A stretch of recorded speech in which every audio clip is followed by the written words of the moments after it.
What is up, fellow nerds, and welcome back to the Dapper Snapper Gaming channel, and welcome back to How Do I Want to Do This? This is our series where we take a look at all playable options available to players in Dungeons & Dragons 5th edition, then we rank them on a scale of 1 to 10 and either build them or fix them depending on how they rank. Now today we begin our talks on our third rogue subclass, and that is the Inquisitive Rogue, introduced in Xanathar's Guide to Everything.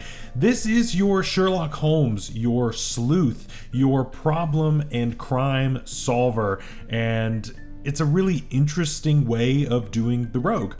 Is it powerful though? We're gonna have to find that out today. But before we do that, make sure to leave a like on the video and subscribe if you haven't already. Also share the video with your friends and click the bell so you're notified when new videos are uploaded. So like I said, this is the sleuth, the investigator type of character. And to put this on the rogue chassis is pretty interesting. I'm not sure what other class would be better for something like this. I think the rogue fits, but it's very interesting that we've got this kind of a type of character that is actually hard-boiled into the game. Obviously, you could try to be something like this and be something completely different if you wanted to be, but this gives you a more narrow means of doing so. But we're gonna have to see how it does in comparison to the other rogues. Starting off at third level, we get 3 features, and the first is Ear for Deceit. This is pretty simple. Basically, whenever we make an insight check to determine whether or not someone is lying to us, if we roll 7 or lower, we treat it as an 8. Now, this can be pretty interesting, and this can work. Obviously, I've talked about in the past that I had an Inquisitive Rogue when I last ran Curse of Strahd, and she had a great time with this type of subclass. This didn't come up as much as what I thought it would, but it came up a couple of times, especially speaking to Strahd and a couple of people in Vallaki and that kind of thing. It did come up, so it's not something that's going to be useless. Now, one thing that you're going to find with this subclass is that it's kind of interesting how it pokes a couple of holes in just how D&D works and how a couple of specific skills are kind of lacking in how they work, especially things like perception and insight. They're just kind of weird features, aren't they? They're weird skills that if you think about it for a little bit, you'll realize that it being on a binary system of pass or fail, it doesn't really work all that well, and so this is kind of riding off of kind of a weird system, and it's going to cause a little bit of an issue here. Obviously, if someone is lying to you, you don't necessarily know for a fact someone is lying to you, and you don't necessarily know for a fact if someone is telling the truth. You may get a feeling here or there, but it's not one of those like concrete things. You know, you don't have things like that. And again, with perception checks, you know, I tend to run those a little bit different, but we'll talk about that here in just a second. Either way, as far as this feature goes, I think if you're running it on the strict binary system, I think that this is actually not that bad, and it definitely will come up if you are kind of filling this role in your party, if you are talking to people, gathering clues, that kind of thing, getting testimonies, all of those things. So I think it's not that bad. I'm gonna give this a 7 out of 10. I think it's fine. I don't think that it deserves any higher than that. I definitely think that it's more of a ribbon feature, but I guess it's a little more useful in your social situations, so I don't know, it's not the worst thing. Next up, we get Eye for Detail, and this is kind of similar to the last feature, but basically with this, whenever we make a perception check, we can actually make it as a bonus action rather than an action when we are spotting a hidden creature or object, or when we make an investigation check to uncover or decipher clues. Now, for those of you that don't remember, because this never comes up, there actually is a search action in D&D. How often does it get used? Almost never. It hardly ever comes up at all. Most people, it's going to be attack, dash, disengage, maybe hide if you're a rogue, and that's about it for the most part. You know, a lot of the other actions, although the list is quite long, you know, besides like casting a spell, you don't really see a whole lot in Dungeons and Dragons. People just don't really use them all that much. And so for them to say, hey, this is a bonus action, you have to think, okay, there actually was something there that this is allowing me to do. The only thing about this is that, yes, it's a bonus action, but I don't see this coming up all that much though, because I'm having to use my bonus action to spot a hidden creature that relies on there being a hidden creature or object there and me being in combat. I don't know the last time that I would have wanted to make a perception check in combat. I don't know the last time I would have wanted to uncover or decipher clues in combat. Those just feel like things that I would rather wait until after combat unless I'm specifically fighting a hidden creature. And that just is very niche. I don't think that this is as good as it sounds like it is. So unfortunately, this is going to get a 4 out of 10. It doesn't take away anything, but it also just doesn't really add anything either. It's just not something that's going to come up. It's cool that it's a bonus action, but you're probably hardly ever, if ever, going to use it that way. Finally, at level 3, we get Insightful Fighting, and this gives us a new way to deal sneak attack, which is pretty cool. So we can actually make an insight check against another creature as a bonus action, and that creature has to make a deception check. If we win on that contest, then we actually can deal sneak attack regardless of whether or not we have advantage against that creature for the next minute, or unless we use it against a different target. Now this feature is actually pretty cool, right? Because obviously if you're doing something like this, you're going to take proficiency in insight, and you are obviously going to take expertise in it back at level 1. So you're going to be really good at this kind of stuff, right? So that's pretty nice. I think that your insight checks are going to be quite good, and therefore you are going to succeed on a decent amount of these. Deception checks typically aren't that great against your typical enemy. There are of course going to be some very charismatic, bosses or mid-bosses kind of stuff, but for the most part, you're probably going to win this exchange. And this means that you don't have to work nearly as hard or worry nearly as much about your allies being in the correct position, or you having to burn your bonus action in order to use steady aim. There's a lot of stuff here that this really frees you up to do, and I really like that. I think this is a very effective way to gain sneak attack. Not that sneak attack's difficult to get necessarily, but this just makes it a little bit easier and allows you to really do exactly what you want to do. For that reason, this has got to get a 9 out of 10. It's really good. It gives us nearly free sneak attack, and there's no range on it. There's no limit to how many times we can use it.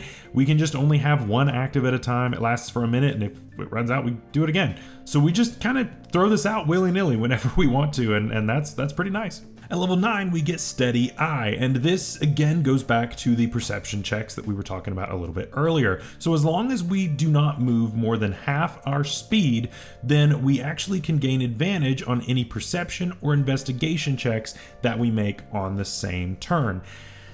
Again, like I said, this is indicating that we are in combat. Now, in fairness, this could work outside of combat as well, right? This technically could work because we say, I didn't go anywhere, or I'm walking at a very casual pace, and therefore I gain advantage, right?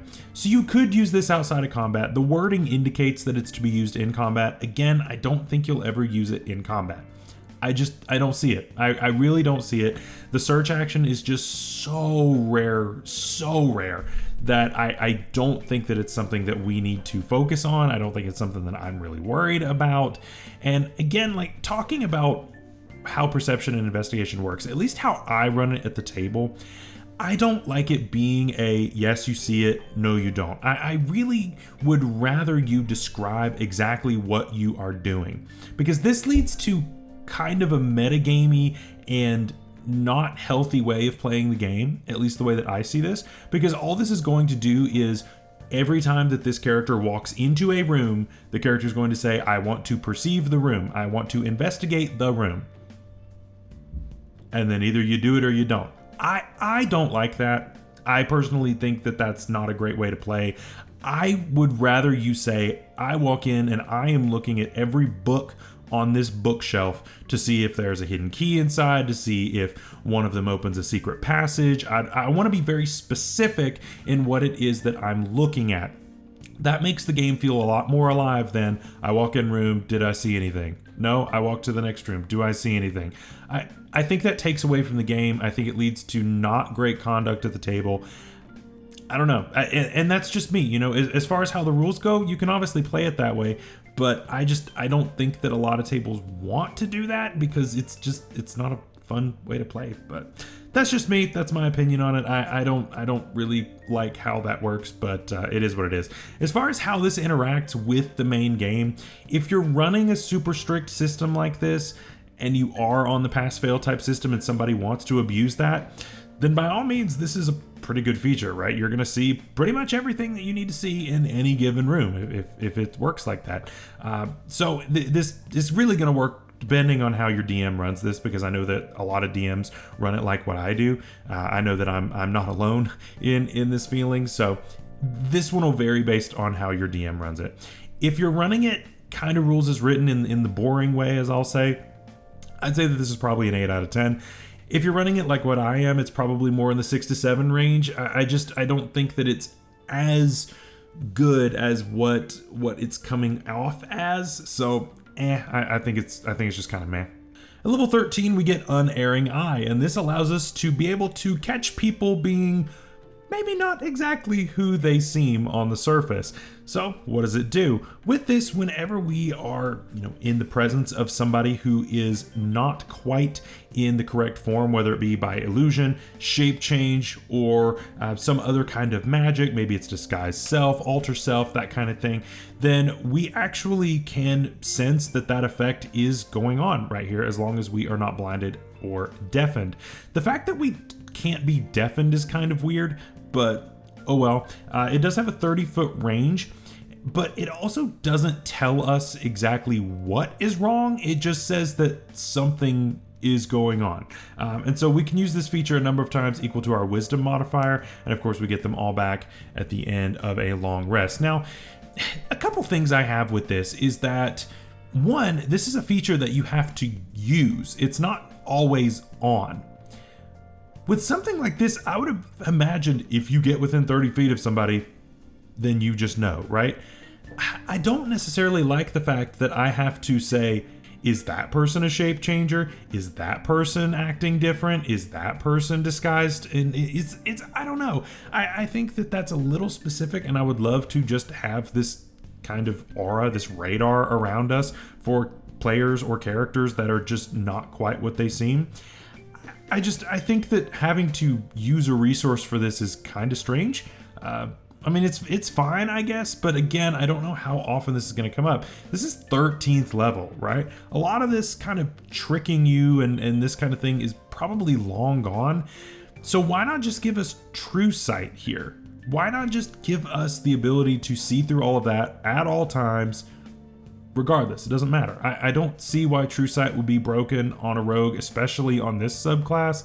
So that would be a great way to improve it. I'm just saying. As far as how good this is, I think it's a 6 out of 10. I think it's too late, and I think that it's kind of clunky in how it's written, and I just don't think it's going to be nearly as useful as what it sounds.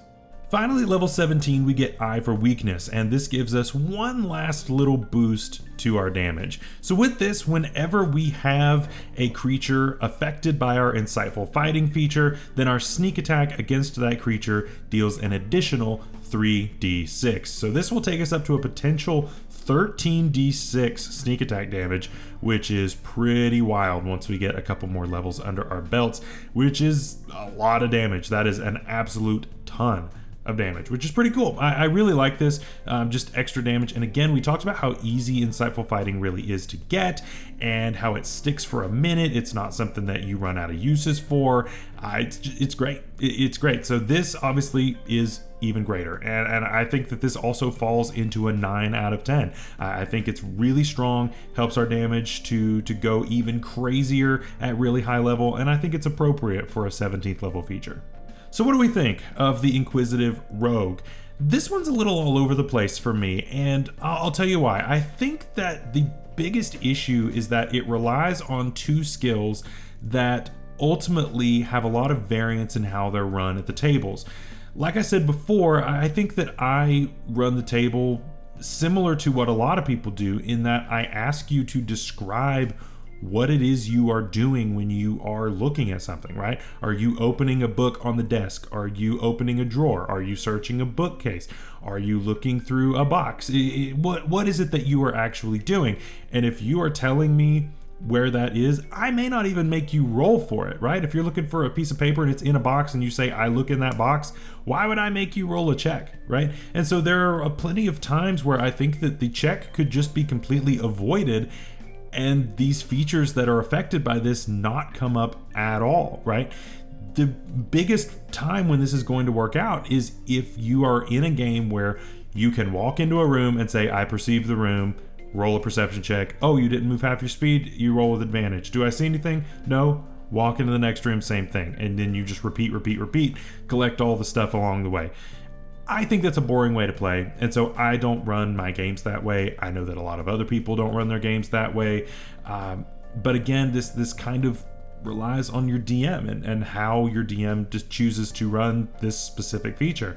As far as like standout features in this, Insightful Fighting is obviously a real winner. This is a great way of getting basically free sneak attack for the cost of only your bonus action, and it lasts for a minute. So now your bonus action is free to do whatever you want. You don't have to worry about steady aiming. You don't have to worry about doing whatever. You can save it for bonus action hide. You can dash. You can disengage. You have that free. You don't need advantage. You can do whatever you want. You don't need somebody to be within 5 feet of that enemy. And so you're just really freed up to do anything you want. And I think that that's really effective. But like I said, a lot of the other features either are very niche in their use, or they really rely on a specific style of play that I personally find to be unfun. For that reason, I've got to give this a 7 out of 10 overall. Is it a failing grade? No, but it is barely passing. I think that it is fine. I don't think that this is a bad subclass. I think that a lot of people are going to take 3 levels and then get out, unfortunately, unless specifically you want to deal more sneak attack damage, just because a lot of the other features are a little clunky, and I don't know that this is necessarily how you would want to go, right? I think that there are plenty of other routes that I could go for this type of character, and not necessarily need to do this and still be just fine. But that's just me. Let me know your thoughts down in the comments below. I would love to know if you think that I ranked it too high, too low, just right. Go ahead and comment down below. Let me know. Later this week, we're going to be building one of these together, and I'm looking forward to that. But until then, stay safe out there, stay healthy. We'll see you later. Bye-bye.